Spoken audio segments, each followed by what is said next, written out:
Hola clase, buenas noches. This is a presentation on my trip to Honduras.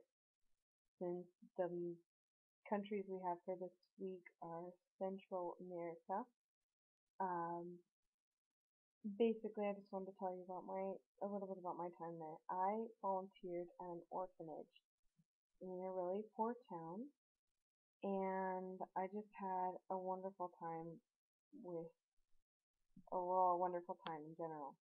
Um, the little kids were so cute and they were just so lovable, and um, it makes your heart kind of ache for them because their family situations are so sad.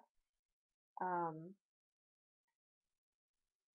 Anyhow, this is a orphanage that is funded by a charity organization here in the United States, and um, so I was down there and I was able to teach English and computers and sciences to ninth graders. So this was my class, well, one of my classes of all boys. Um, but these are some of the younger kids that I didn't actually get to teach, but I got to spend a lot of time with. So it was really fun. So where is Honduras? Honduras is in Central America. It's right in the middle of everything. So it is very much in the tropical zone, um, and it is primarily jungle and rainforest. So I flew into a town called San Pedro Sula here, where it's circled, and then I took a bus 6 hours to the little town of Trujillo on the coast. This is one of the beaches where Columbus landed post um, stopping at the island. Tegucigalpa, which is probably the only city you've heard of in Honduras, is the capital, and it's much further to the south, but I didn't go there. I stayed up here on the coast line. So Honduras is the second poorest country in in the whole world, actually. Um, so the poverty level there is incredibly um, drastic and makes you think about your own life very differently once you return. La comida, because of the poverty, is very simple. It's primarily rice and beans, homemade tortillas, and fried plantains. Plantains are kind of like a banana, but they're much harder, much like woodier, and a little bigger. Um, and they can be eaten salty if they're green. They can be sliced very thinly and fried like potato chips and eaten salty with your meal. So here's like a fried fish and fried plantains and then a mix of rice and beans. Um, or once they turn yellow and brown, they cut them a little thicker, they fry them, and then they sprinkle them with sugar, and it becomes like a dessert. Here's another typical plate: your fried plantains, your rice, your beans, a little bit of cheese, and tortilla, and that's it. And if you have cheese, you're pretty much rich. So yes, this is someone making a homemade tortilla, one of the volunteers at the orphanage, and this is the tortillas at the end, and this is what they made. Well, this is what we made them on. Of course, the natives make them on just a fire pit with a metal piece of metal on top. And then they do have their beer, which they are famous for, or not famous for. Sorry, that's they they love it, but it tastes kind of like water. It's kind of like Bud Light or Cooler Light, kind of a very simple beer. They have a tradition though that when you are drinking, you peel the label off your bottle and give it to someone, and you dedicate every beer you drink to someone, and so you give them the label, and it's kind of like a gesture of usually someone you're drinking with. You know, you give them the label and be like, this one's for you. So interesting.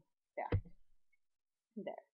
Um, this these two girls were twins, and I really I got along really well with them, so I just added that picture in there. But this is a couple of families who didn't live in the orphanage because they weren't orphans, but they lived right outside of the orphanage in the town area, and they actually went to school at the orphanage. But um, so this is just a kind of an example, a little bit of their lifestyle. It's so hot that they really don't need much clothes, which is good because they really don't have any. And they sleep in hammocks outside pretty much. They have some people, if you're lucky, you have a house, and it's usually like one brick wall and then some cardboard walls, or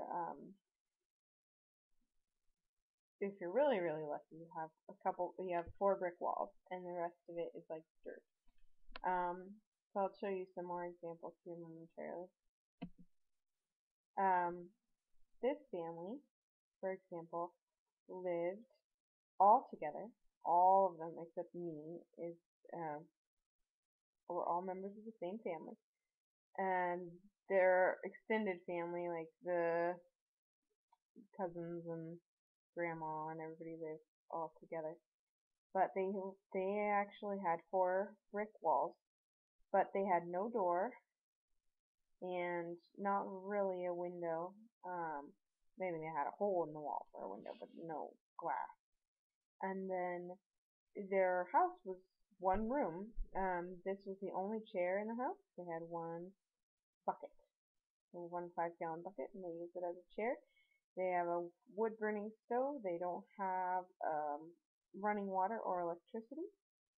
Uh, this is a sheet that they had to partition the bedroom from the living area of the house. They just hung a sheet, and then everyone sleeps in hammocks because at night, because there's no door, they have like chickens that run in and out all the time. They have tarantulas and scorpions and snakes, and it's a jungle, so they have pretty much all kinds of wildlife coming in and out of their house at all times. And they try to sleep under a sheet because of the mosquitoes. Um, so that's pretty much it if they have a sheet to sleep under. Um, so yeah, it kind of makes you think about what you have and what your lifestyle, and how grateful you should be to have the luxuries that you have, really. I mean, if you think of electricity as a luxury, or you complain when you don't get your coffee in the morning, well, they don't even have a toilet. So it kind of makes you put things in perspective. Um, this is a tarantula we saw at a restaurant. Um, yeah, we were just eating dinner, and there was a spider crawling up the wall. And that's just kind of to give you some context of how big it is. And it's perfectly normal. Everybody just, that's their lifestyle. Um, this kid was incredibly proud because he got to travel to another um, city the to get a new tooth put in, because somehow he had injured himself and lost a tooth, and the orphanage was able to fund his trip to go get a new tooth in another city. So he was very proud of that. And they'd really never seen. Well, I mean, they were very excited about cameras, so everybody wanted to be on camera at all times. And it was pretty fun. But anyways, you got to we got to live right next to this. I mean, like, we were on the ocean. We walked out the back door, and it was the beach, and it was beautiful. I was the noises at night were very scary though, because there's animals and stuff that you've never even heard of before. But like the flowers and the sunlight and the the beach was just absolutely gorgeous, and it was one of the most beautiful things I'd ever seen. Although I was not very used to living in the jungle, and so it kind of scared me a little bit. But the water is actually, we did have running water in the orphanage, um, and so like, but it wasn't heated or anything. It was just whatever temperature it came out, that was the temperature you got. And actually, the ocean water was warmer than the showers. So interesting fact there. This is just a picture of some flowers that were on almost all the trees. Um, and then this is a picture right out, like I'm standing at the gate of the orphanage, and that's the view that we had. There's a little bench there, and yeah, so this is just some of the beauty that I experienced in Honduras, and um, it went along, with the poverty um, and the dangerous animals, but it was a beautiful experience. And what I want to ask you now is, what is, if you were to live an experience like this for a week or so, I don't know, or maybe a month or maybe a year, um, how would you see your own life differently? And would you be able to be more grateful for things that you have? Would you have a different perspective on your life if you were to able to enter into the life of someone less fortunate than you for a short amount of time? And do you think that that kind of exposure would be beneficial to you as a human being? I'd like you to comment on that question in your post about this week's music and culture assignment. Hasta pronto, clase. Adiós.